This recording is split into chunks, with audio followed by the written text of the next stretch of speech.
Good evening and welcome to the Channel's studios here in London with your international news around the world in 5. An advisor to Ukraine's defense ministry says Ukraine is almost in full control of Kherson, the only regional capital Russia has captured since its invasion.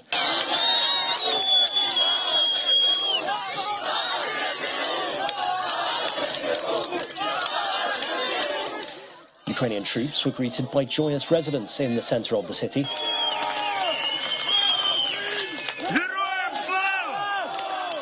Video showing a man waving a Ukrainian flag on top of a statue base while others cheer in Freedom Square.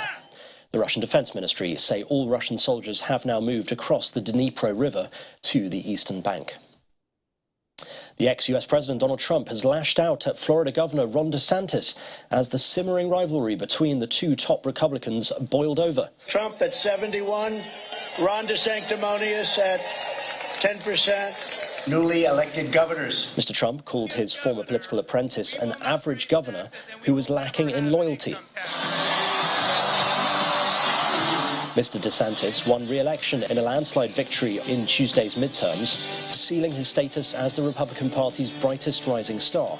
He is widely expected to run for the party's 2024 White House nomination. Thank you very much, everybody. But Mr. Trump looks increasingly likely to stand in his way. The former president, who has a massive campaign war chest and remains hugely popular with the party's base. Chinese authorities have stepped up COVID-19 lockdowns and other curbs to contain outbreaks as the number of cases soared to its highest since April. Both Beijing and Zhengzhou have seen record tallies. The increased number of infections saw tourist attractions closed temporarily in Beijing and snaking queues for tests form on the streets. Authorities reported 10,535 new domestically transmitted cases nationwide for Thursday, the highest number since April. At least 2 people have died during the damage wrought by Hurricane Nicole's overnight landfall along Florida's eastern shore, which knocked out power to thousands.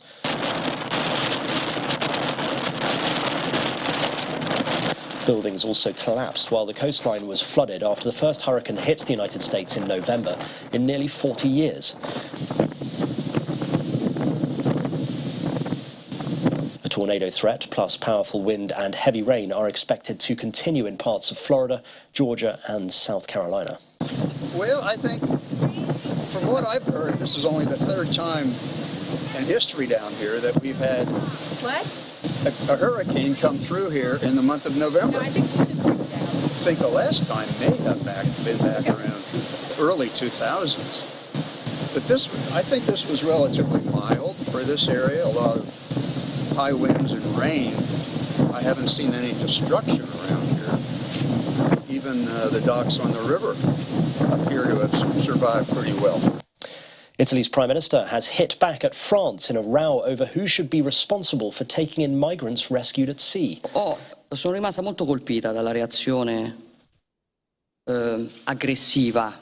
At a news conference, Giorgia Meloni said, "I was struck by the aggressive reaction from the French government, which from my point of view is incomprehensible and unjustified," adding that Italy could not be the only destination for migrants from Africa.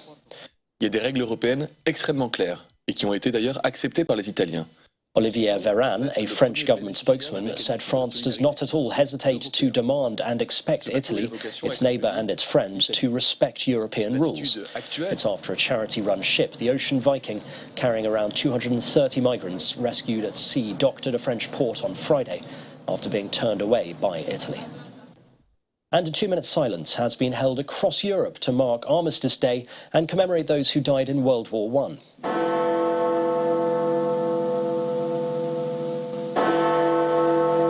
In London, Big Ben tolled out 11 times to mark the beginning of the silence, which was observed in ceremonies all over the country.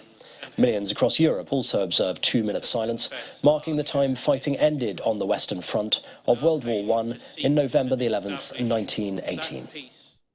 And that's your international news around the world in 5. Now back to the Channel studios in Lagos.